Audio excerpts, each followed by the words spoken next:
Hey guys, welcome back to the channel.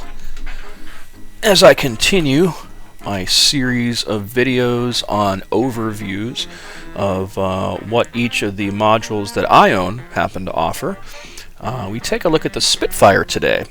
This is the, I believe, Mark.IX, and one of the few World War II planes that they have to offer in DCS World. So basically, this is the wallpaper, and that is the cool period music that they give you. I always liked the big band stuff of that era, to be honest. I used to love Jane's World War II fighters. They had the best atmospheric, really set you in the mood World War II period music and interfaces. Very cool stuff. I really miss World War II fighters from Jane's. So, let's take a look at what you get. If you happen to have the Spitfire, and you get the Spitfire, in the default map, you get cold start, takeoff, free flight, landing, and dogfight. And that's pretty much it. Really kind of surprised by that. Nevada map, same thing, only you get the Vegas tour as well. Normandy, sadly 5 missions again, and then Persian Gulf you get absolutely nothing. Now I understand that because it's the Persian Gulf. I would think Normandy would have gotten more attention. Let's take a look at the free flight here.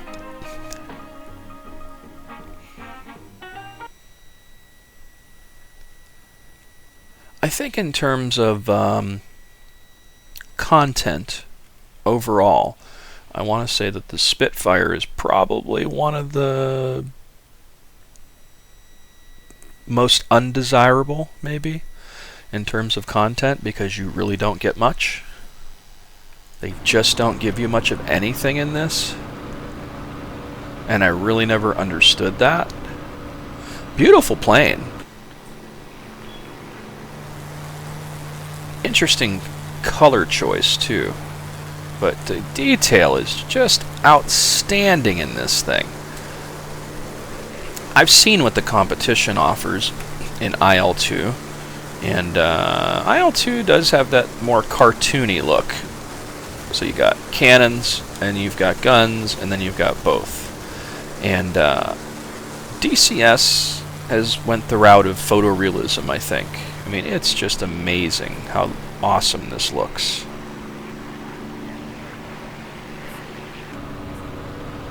And then the cockpit is super detailed as well.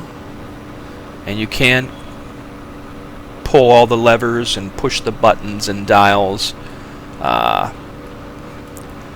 Not very many buttons, though. It's more levers and dials and whatnot and switches and these things, more or less than, you know, or more than, you know, the modern day aircraft. Beautiful cockpit, though.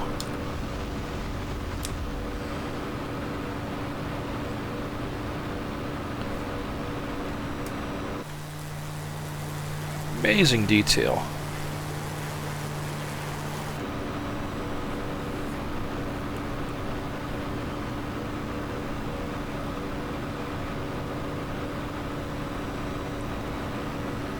Too bad there's nothing on the bridge to shoot.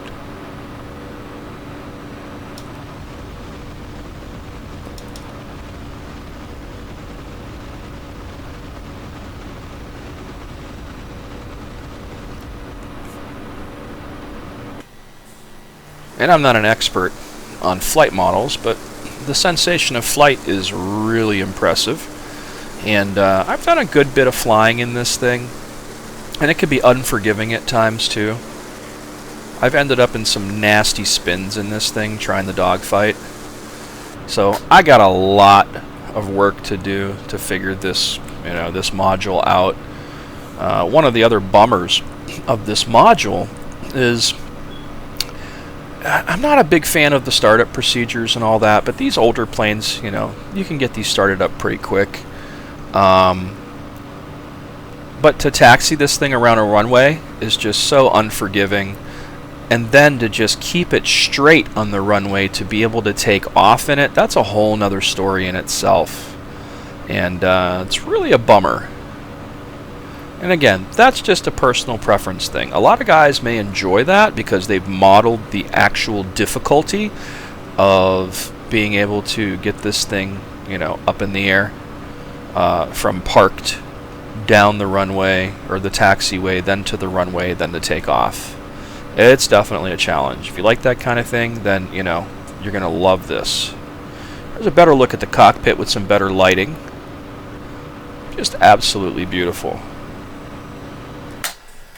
Let's jump back and go back to instant action. So that was the free flight. Let's do Nevada free flight. I think we'll end up with a different skin at this point too.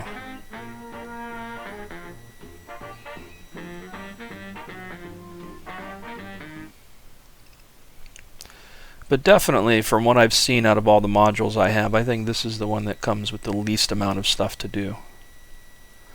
And granted, DCS is a sandbox. It's got an amazing mission editor, and you can download missions that people have created and whatnot. But call me old school. I really like getting something for my money when I spend it, more than just a plane.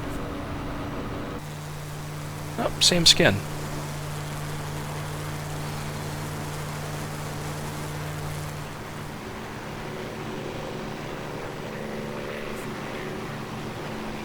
There's downtown Vegas. Very cool.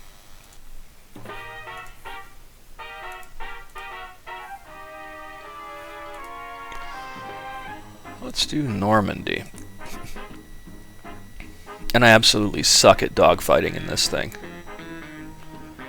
It's one of them purchases you make that you go, hey, the sale is going, I have 30 bucks to spend, it's burning a hole in my virtual pocket, I must spend it.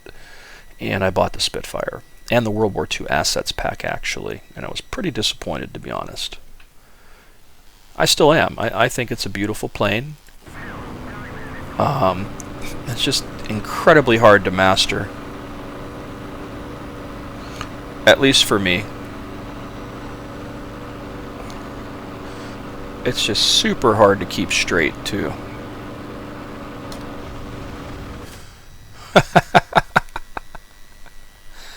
If that tells you anything.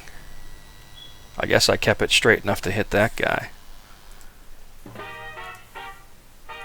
Let's go back to the Normandy map. Let's do free flight.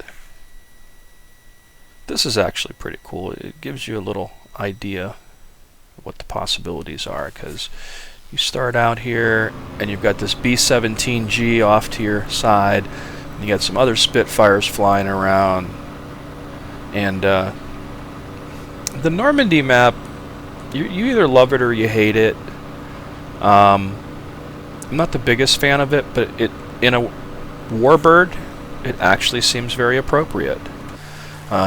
Trying to do much in anything else in DCS over the Normandy map just seems a little boring, except for that one Vigan mission where you do the harbor thing, and then there's a mission that's almost like the final countdown in the F-16 module, where you can, like, you know, go back in time and see what Normandy looks like during D-Day. There's a bunch of stuff off the coast, you know, smoking. So there's that.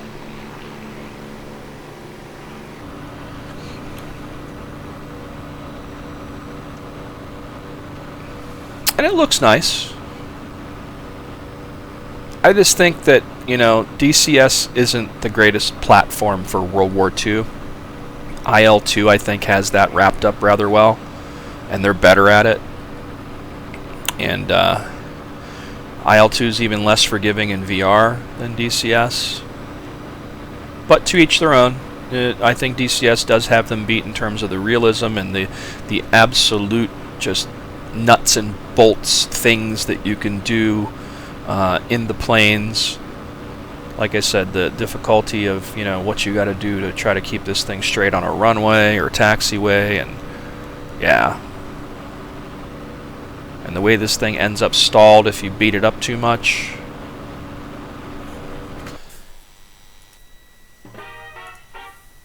There's a place for it, for sure. Now, let's go to mission. So, talk about disappointing. Your flight is on patrol on a mission to the east of Kudasai. All of a sudden you encounter FW-190s. Then Sochi Adler Airfield. You must protect it. So you're only given 2 missions for the default map. 2. TWO. Are you kidding me?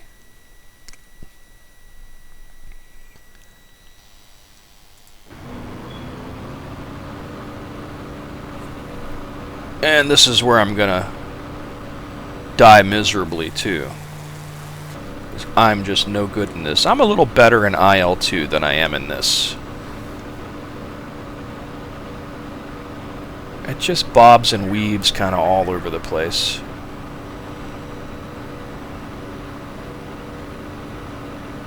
But I believe it's realistic.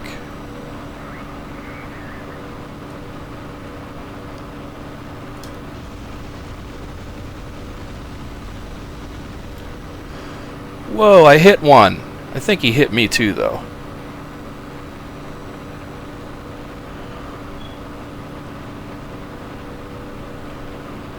I'm just not good at, like, energy management. Oh. I tend to just run out of E, you know?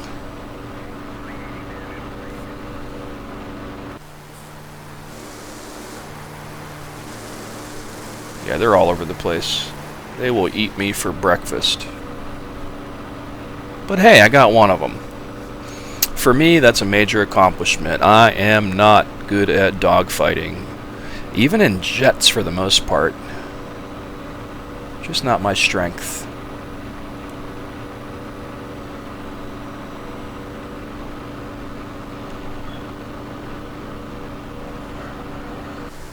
Oh, speaking of which... They shot me, killed my pilot. So anyway, that is the one of 2 missions that you were given. And then if we go to campaign,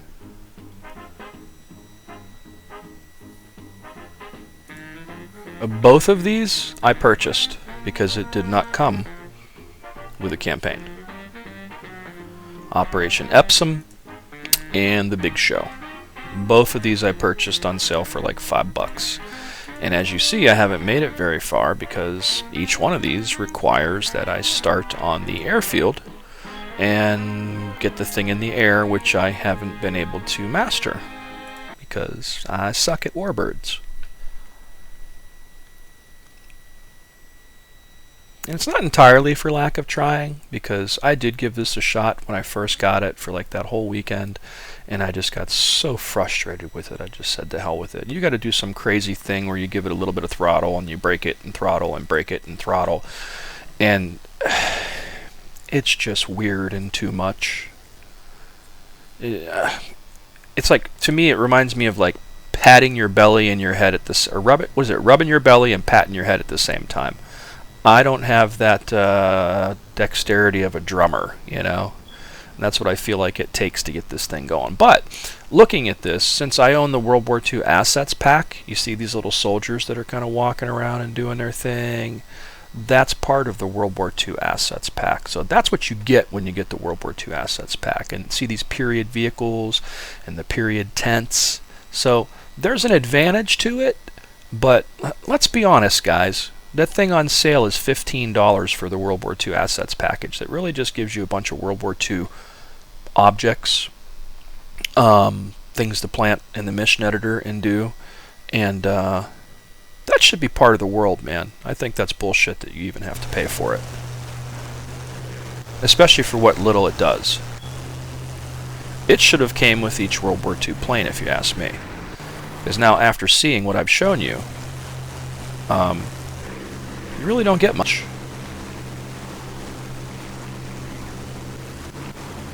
Trying to go ahead. There's some Mustangs. And I don't see any enemies yet. But it's a bear to get this thing started up, and not even started up, just getting it so it stays straight on the runway, man. It goes all over the place. And then to get it straight on the taxi or on the runway to take off. It's just too much. Not my thing. Very cool looking mission though. Yeah, my progress will be lost. Oh no. And then training. What do we get? Yeah, 1, 2, 3, 4 missions. Let's practice attacking other planes and see what that looks like.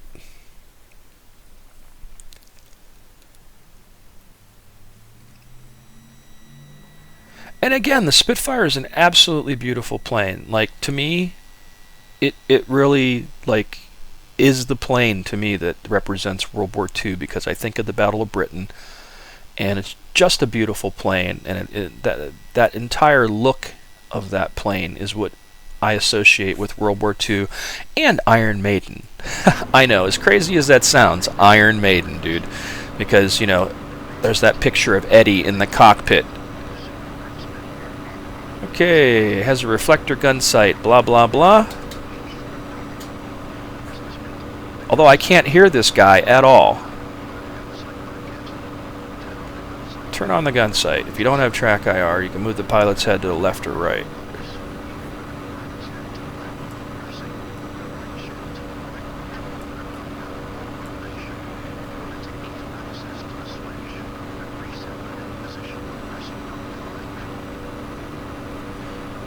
Yeah, I just reset my ship by doing that.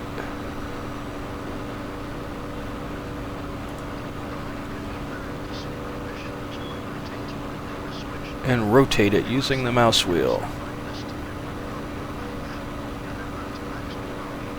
Got it?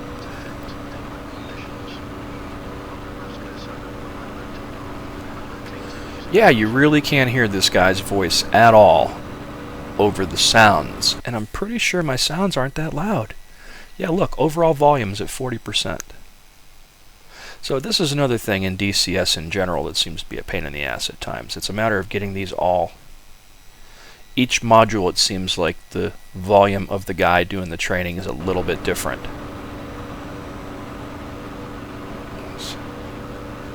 And then this is a prime example. The light can be varied, blah blah blah. Hover the mouse over the highlighted knob and rotate it using the mouse wheel. Oh, that one.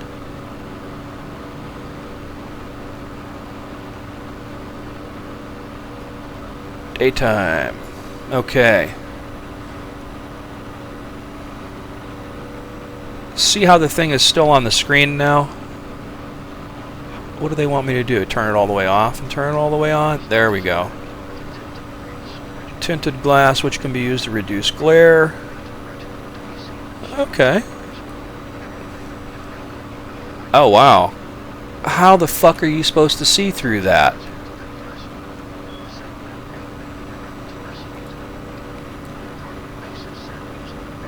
Target base, lower the sight, blah blah blah. 35 feet.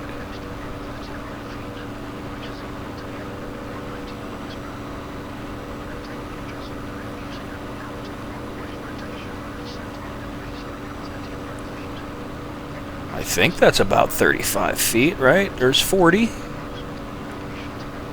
Okay, now what? Range to 150 yards.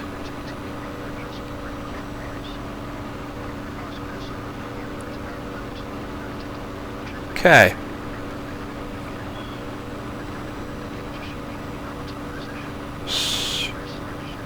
Shift spacebar. Left shift spacebar.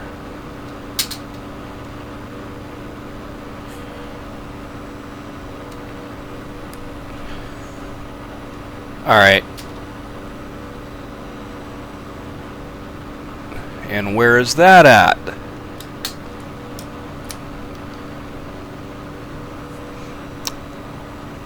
Left shift spacebar.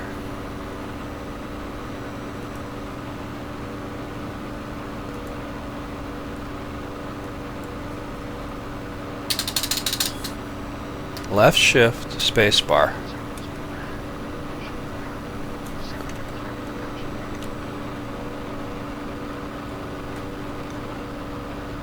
I just hit the rudder pedal. Whoops.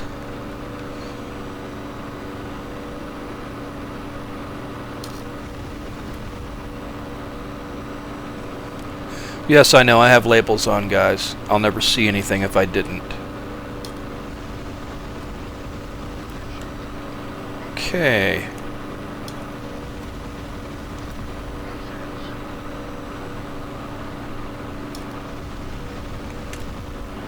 Boom. Hey, look at that, I learned something. So, surprisingly, the training mission was actually useful. That's almost never the case with training missions in DCS. However, recently I've learned that the ones in the Tomcat are good, the ones in the Razbam Harrier are actually amazing. So maybe things are coming around, guys. Not bad.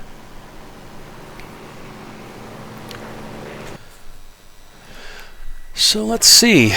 That covers pretty much everything you get. So as a once-over, Caucasus map, 5 missions. Nevada, 6 missions. Normandy, 5 missions. Persian Gulf, none. Under missions, you literally get 2 missions. Under campaign, you get none. I bought these 2 for, like, they're $10 usually. I think I paid $5 a piece for them. Training missions, 5, 4, 4. And that's pretty much it. So, in terms of content, you really don't get shit. What you do get is a really amazingly detailed and ultra-realistic model of the Spitfire.